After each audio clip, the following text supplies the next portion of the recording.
Get a square, square, they said.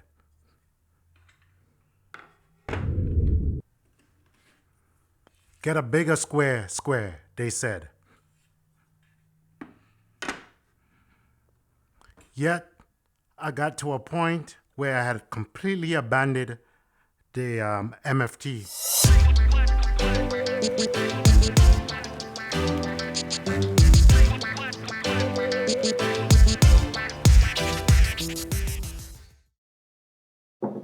If you're new, I would like to invite you to subscribe and click the bell notification and leave a comment. Let's start off with the key components for the guide rails. This is the MFT. This is the section that goes closest to you.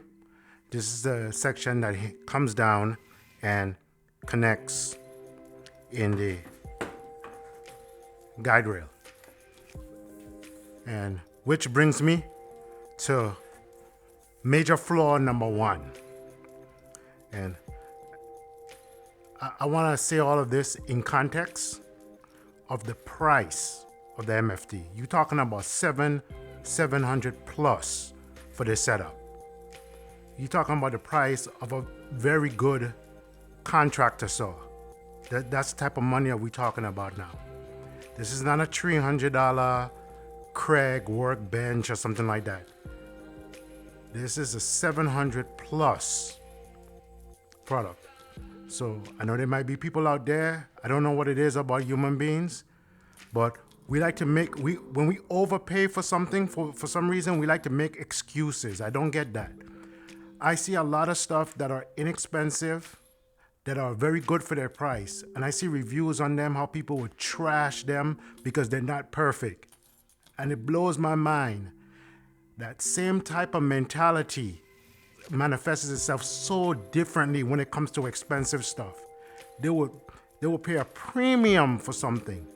And after paying a premium, you think they will have a high expectation. For some reason, as human beings, our expectation goes down. I don't get that. But anyway, let's move on. This little accessory you see in here, it removes the slop, which is one of the problems I had with the MFT, where it engages with this pin, which is not, I mean, you can't even call it a pin, it's just a stamp out. It had a lot of slop. So I had to go pay, what, I think $15, $20 to get this little device to take out the slop. Crazy. After paying $700 and something for a portable workbench, I had to buy this accessory to make it more accurate, because there was a lot of play. Okay.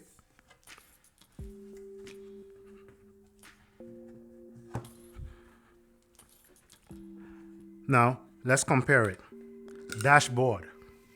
And you're watching this on YouTube, you can't feel it. This is way more substantial than this, just to begin with, right? But the main thing I want you to notice, look at this pin, and look at this pin. This is a rounded pin, by the way. By this being a stamped piece of metal too, I don't know if you could have noticed in here, prior to getting the thing that fills out the slot, this accessory, you could see it was damaging the actual rail. So over time, I would have to replace the rail.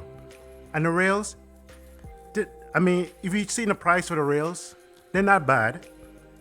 About the price of a small child. Sarcasm. They're very expensive. So, and you have the multifunction table is actually destroying your rail over time.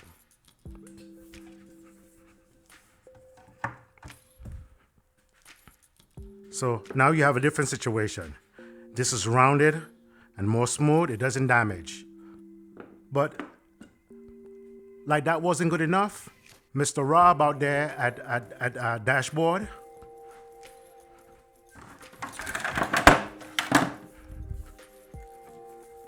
he did a similar thing. He included this slop thing.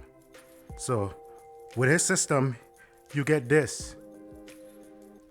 It takes out all the slop and you don't damage your rail. And please understand, I'm not bashing Festool for the sake of bashing Festool. I actually like a lot of Festool products. The Domino, the Capex, even with its problems, I'll say one thing. I personally have never had a problem with my Capex. But there are legitimate complaints out on the internet by people who use it for production work, like production carpentry and so forth, with it not holding up like DeWalt and other products on the market. And I'm not gonna say that those people are crazy. These are professionals, and this is what they do for a living. Okay? The saw is very smooth in its action. It's very sophisticated in, as far as, being able to tilt the head and so forth. It's a beautiful saw. I love it. Never had a problem personally. Matter of fact, I only have praises for it. But if someone that does production work, and please understand, Festool claims that it's supposed to be a saw designed for that type of work. But you'll have people criticizing people for using it for that type of work that Festool claims is designed for. Once again, I am not the one. I am not going to make excuses. If I pay for a saw a price that is 3 times as much as a competitor, I'm not going to make excuses for it. So if I was having that type of problem, you're right, I'll be pissed off, and you're right, I'll be complaining about it. But I have never had a problem with my Capex miner saw. Love the Domino. Love the dust collector. But it just, some of the accessories and some of the other products is, I'm gonna be honest, I love the cordless drill. You all heard me speak on that the other day. I love the drill. It's not the most powerful drill, but once again, that smooth action, fit and finish, the way you have control over the motor, how you can work it with something that's delicate and without stripping it out and so forth like that. It has its high points. The track saw, love that too, love it to death. A little bit underpowered, but it does its job. So let's continue. I know I went off on a little tangent with my little rant. Sorry about that, but let's continue. This is some type of stamped steel, right? It's not that bad, but it's stamped steel and plastic for the most part, right? Now, it has this clamp that clamps it in place, that keeps it at the particular height. This is the height adjustment. One of the problems I have with it is it's not a parallel action. You can rock it back and forth. And that introduces, I believe, some error into the equation. With the dashboard, this is some type of heavy gauge aluminum, it looks like, right? It's very heavy. All of this is aluminum. This one here is ionized, apparently. But it's trapped between these two pieces. This is, I forget the type of plastic this is, but it's a very durable plastic. And it has a very smooth action. But it's captured in between there. So this thing is forced to move perpendicular, up and down. It doesn't sway side to side. It's the same thing on its mating part. When you lock this down too, it's positive locks. Doesn't play. There's nothing to fool around with. This top head, you can see, is a whole lot wider, so it supports the fence a whole lot better. This little, I don't know why they playing games, being so cheap. I mean, make the thing a little bit more substantial, please, for the amount of money that I'm paying. You see how wide this is, and you see, it supports it, but compare that to this. You see all of that bearing? It supports the whole thing. This should have been my expectation for a product that costs this price. That should be your expectation.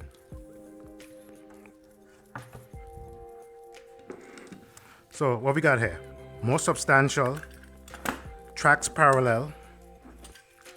This one is a little bit quicker to clamp and unclamp. But what's the point if, I have no reliability here? Okay. Moving on to the hinge side of the product. So this would be on this side, similar to see how you see me use this one, right? This is the bar that goes into the rail. Very key to this whole thing, by the way. Now, when they do the little demonstration to show you how you set this up, and you could see it's all over the internet. Look up Festool MFT. This first one, no, it's this back one. You tighten it in snugly, but not over tighten it. Everything is a balancing act. Everything you have to finesse in the system, by the way, which is also very annoying. It's very advanced. It's also over complicated. I don't mean complicated in difficulty to, well, you could say that, even though it's not difficult to understand what's going on, but you have so much going on, so much places where you could introduce error. That's why I said overcomplicated. This overcomplicated setup that they have to do this, if you could go through it and get a perfect cut and maintain accuracy at the end of that, I'll tell you this, boy, you're way better than I am. Or you think you can take this apart and put it back together and get high accuracy? When I say high accuracy, I don't know, maybe some people interpret a square cut different from the way I do. But when I put that thing up to the light, if I'm seeing light, okay, let me put it this way. This is another aftermarket product. It basically turns a rail into a T-square. This product, when I use it with plywood, it's like a machinist square. It is dead accurate when I make that cut. That cut is 90 degrees to the edge that I place this. It's dead accurate. I expect that from this MFT table for the price I paid for it. Not only do I expect that with the addition of having repeatable stops to where I can repeat stuff over and over. Like I'm building cabinets or I'm building drawers or something like that. I'm telling you, I never got that out of the MFT system as it came.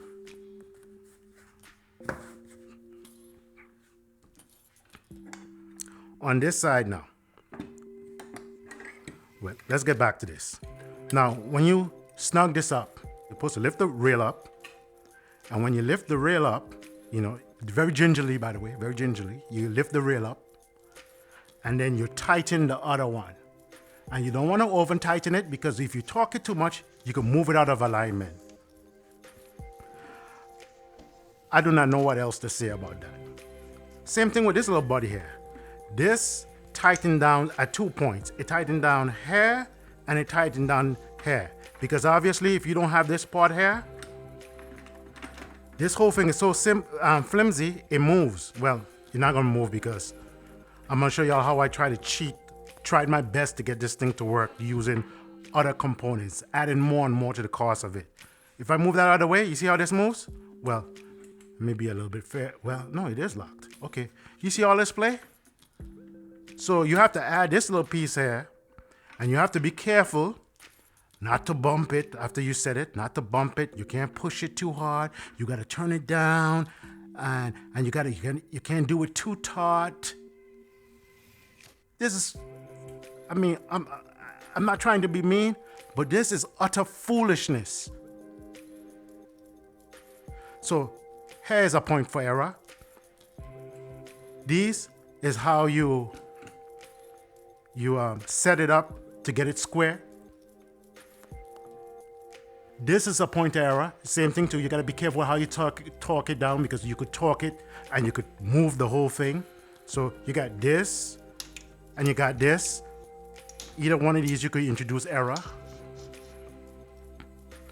Then on the head, when you tighten it down, there's another point with screws that you gotta be careful with torquing it because you could sway it out.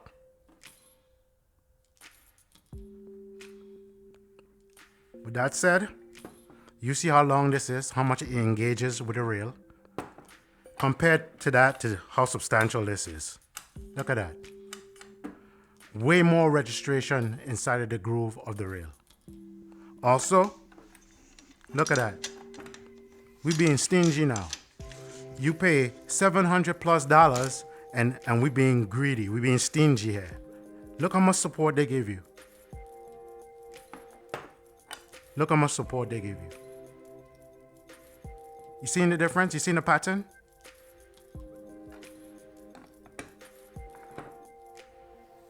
Once again, the Festool is a little bit more convenient with the clamping, but trust me, this is nothing to talk about. This is plenty. I have no problem, no issue with these. Same thing here, by the way. This tracks perfectly parallel, up and down. No play, up and down. So it's parallel. And I'm saying all of this for a reason. When you're setting up the Festool,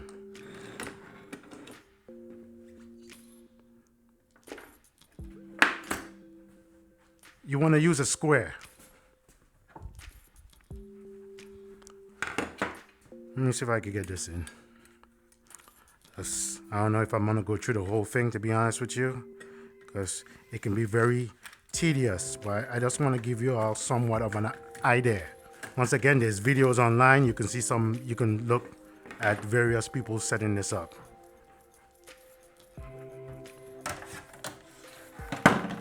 Some people even claim that they got the magic trick. They did a Festool MFT whisperer.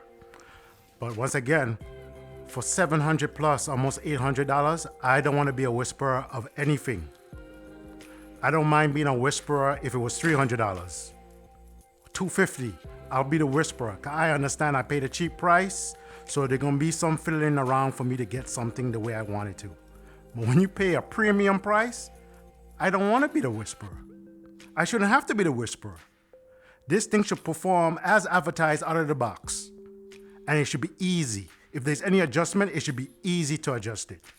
That's the reason why you're paying a premium. That should be the reason why you're paying a premium price. To me anyway, that's my opinion. So that slides in here. Once again, you can see the amount of bearing. Okay? And the idea is, you tighten this first one, you tilt it up, and then you tighten. Once again, we have to be very careful. Oh, jeez. The Festool prima donna, you know, you have to be so careful with it. And also too, this whole mechanism here, I noticed that it sways. This is not a true example of it, but the whole hinge, it sways left and right.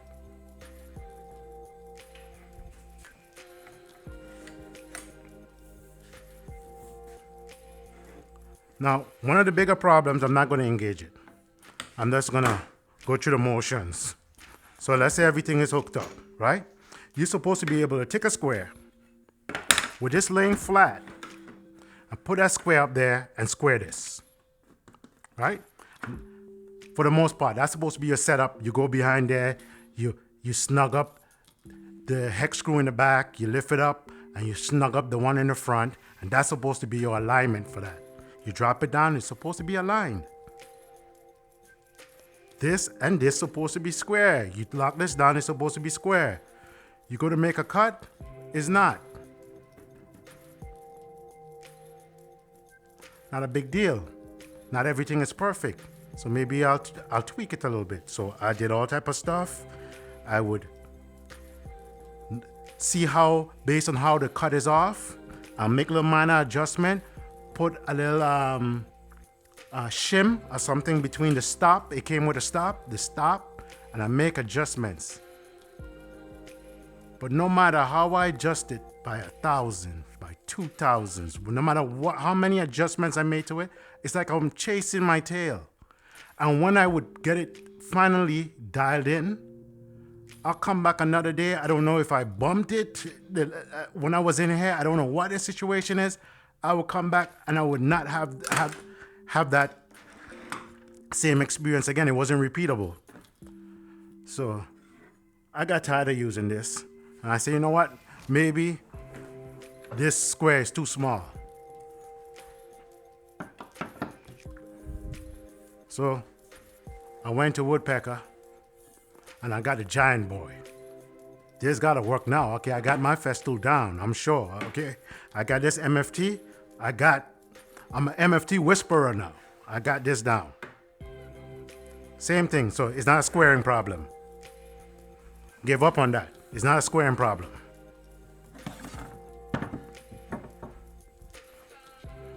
Stop using it for a while. One day, it dawns on me. Okay, let me get some very good Benchdogs. Went to Lee Valley. I get these precision Benchdogs. I came up with a brilliant idea of using Benchdogs. Although I know it would eat up some of my, cutting capacity. I'm desperate at this point. So I loosen this up. You see, you could adjust this back and forth. Loosen this up. And I put it near the cut. In practice, this will be extended, like to about here. You don't want it all the way out, okay, you can cut into it. But this will be extended. So picture that with this over here. So I'll go close as possible to the cut where I have a hole. Put a support there. See, I'm getting smart. Put a support on this end where I don't have to depend on this no more. I don't have to deal with this finicky thing anymore. Okay, I think I'm whispering now. I'm the MFT whisperer. Man, Mike, you smart. Okay, I register this, and where is it? I tighten it. Can't beat me now. I got this MFT thing down now. I got it down. I figure it out.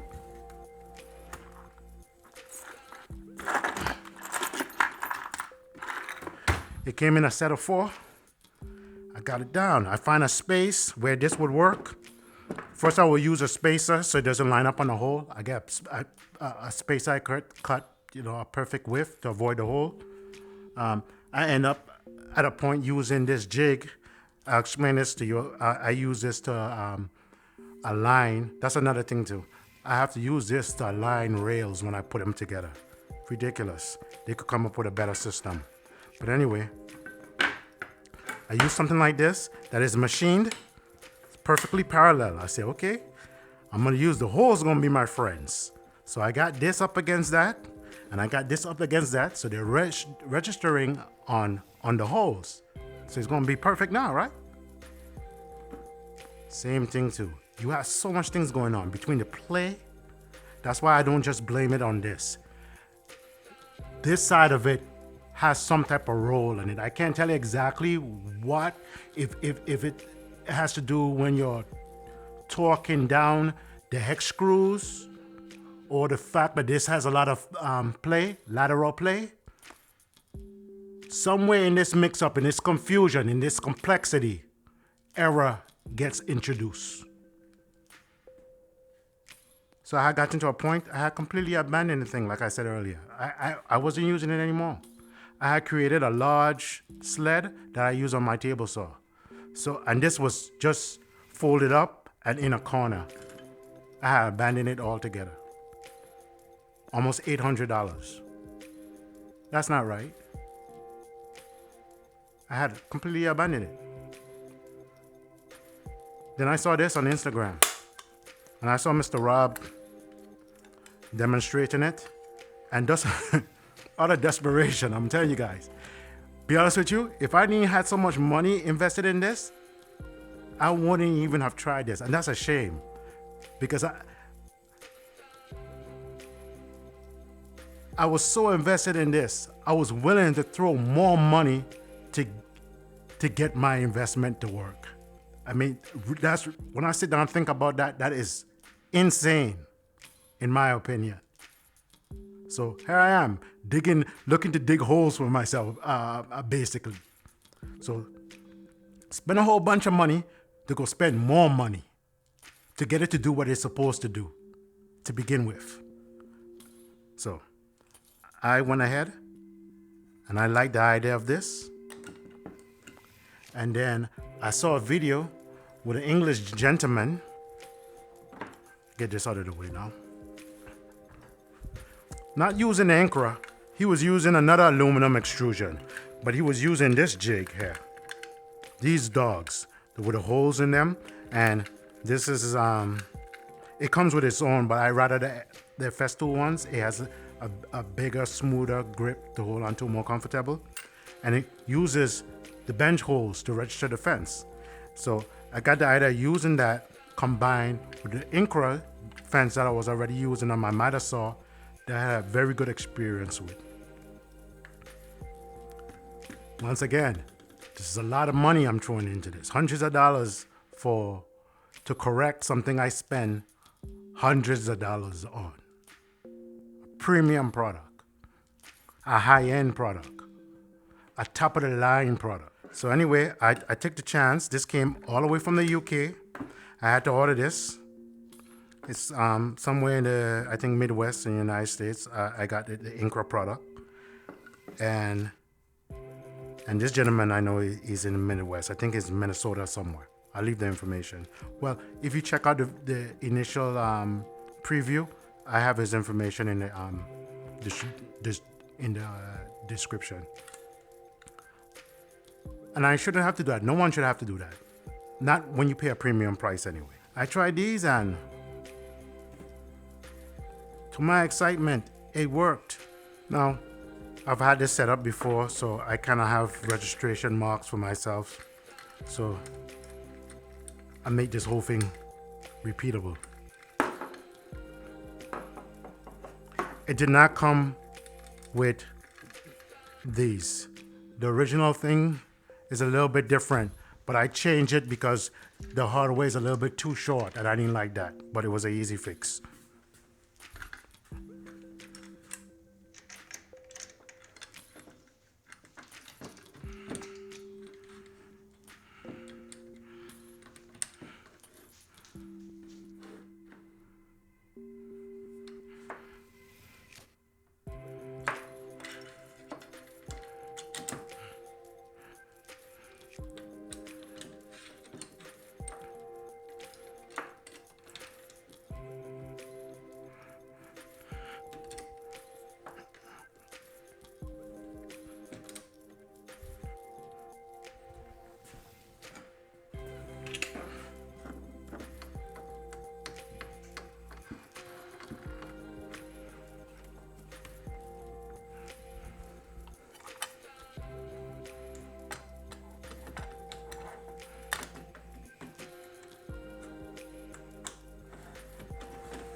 Okay.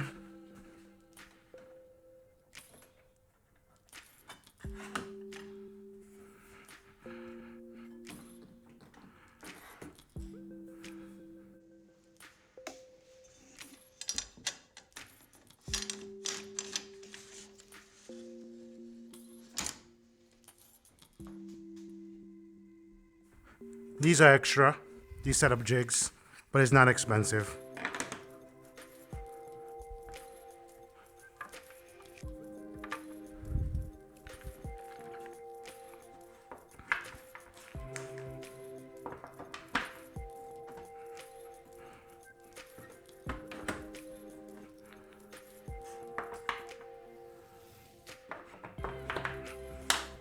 You put these in here.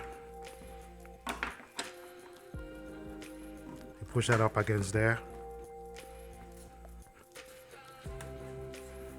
And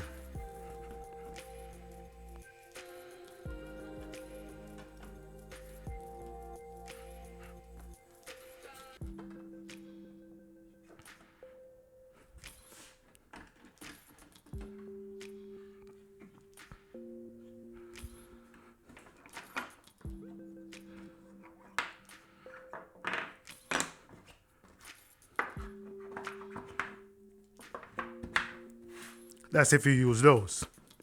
Personally, as I told you, I use this. And for my spacer, I use Benchdogs, the same Benchdogs, to make sure that they're parallel and you push up against it. And there's several ways you could push up against it. You could push, actually the ideal way is to push against the ionized black part and you tight them up, the two back ones up at the same time. But you got the gist of what I'm saying. But I'm gonna tell you something about this. When I set it up originally, it was very close, but it wasn't perfect. Now, here's the good part about it. Because there's not a whole bunch of complexity in this, as you can tell. There's not a whole bunch of moving parts that you have to worry about getting out of alignment.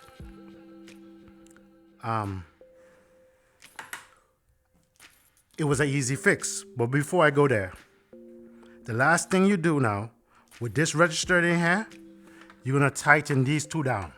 And that bar in there, auto centers, it's self-aligning, okay? So you see that? And this is me just doing this quickly. I didn't take my time to do this. Because this doesn't rock back and forth. It's very rigid, very stiff. It's a thick piece of aluminum here. That's the hinge point. It's very stiff. As you see, very reliable. You're gonna go down onto the pin. It doesn't move. I don't knock it out of alignment by tightening it. Matter of fact, when I tighten it, I bring it into alignment. So, when I found out that it was a little bit off, I did my 5-cut test. I found out that it was a little bit off. Well, all I did, and I don't own feeler gauges, and I probably need to get them at some point. But what I did in this case, I used foil paper and I kept folding it over so I get closer and closer. And my error was here. Now, I don't know if the error is, more likely the error is in the holes. I don't think this is actually CNC. I think this is some type of drill jig that they use. But that's another thing, another component in the system where error can creep in. And that's in alignment of the holes.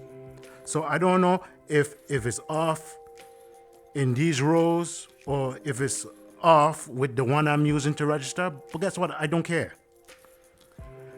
Let it be if I use the arrow or if I use this with the Benchdogs, right? Depending on which way it needs to go, I put my little shim in between. And this is something that's repeatable. I don't have to play games. After I figure it out, it's repeatable. So after I got it perfectly the way I wanted, not only stays that way, I mean, I really will have to do something aggressive to this to get it out of alignment. But if I ever get it out of alignment, I could get back in alignment quickly. This works.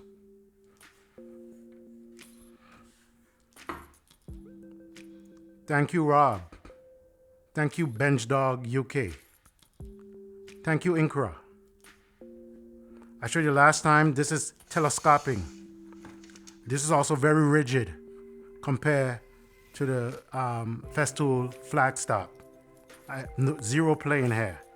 And because of these little teeth system, this is accurate to the 32nd. So it's very accurate, very repeatable. That's my review. That's why I say, if I had to do it again, I will buy the components that I bought. I'll build my own top and my own bench.